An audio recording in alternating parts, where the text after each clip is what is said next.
सन्चै चाहिँ सन्चै हुनुहुन्छ, म पनि सन्चै छु। हामी चाहिँ आज यो डाँडामा घुम्न आएको।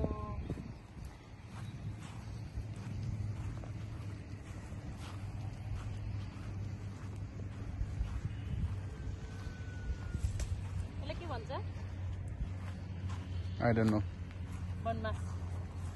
हात काट्यो भने जस्तै कतै काट्यो भने यो यसो यसो गरेर राख्दियो भने रगत निस्कन्छ। थाहा छ कि? बनमारालाई बने खायो भने यही हो। ब्याग त वहीँ छोडेछु नि हामीले छोडी।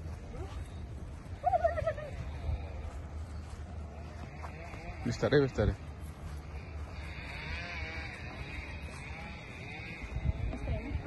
ढुङ्गा कत्रो कत्रो।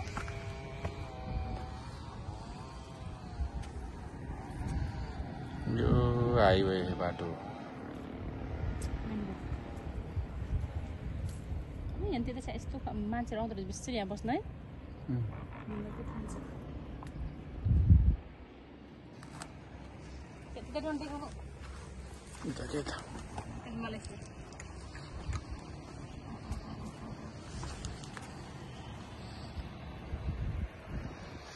पहाडको माथि माथि उडी हिँड्ने।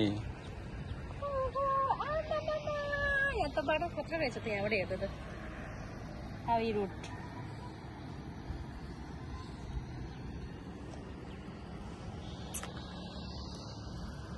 हरियाली डाँडाकाँडा यो भरिएको देश। कुन ठाउँ ड्याडी के भन्ने रे?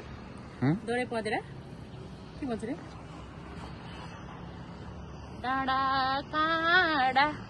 हाम्रो साथीहरू चाहिँ सबैजना गइसक्यो। हामी चाहिँ अहिले हामी दुईजना बुढाबुढी मात्रै छौँ साथीहरू।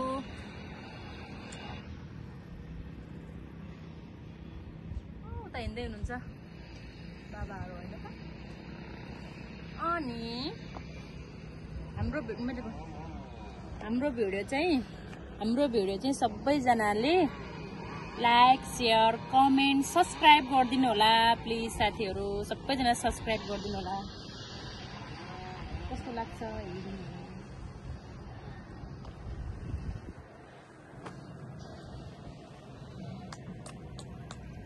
कता बेलटारी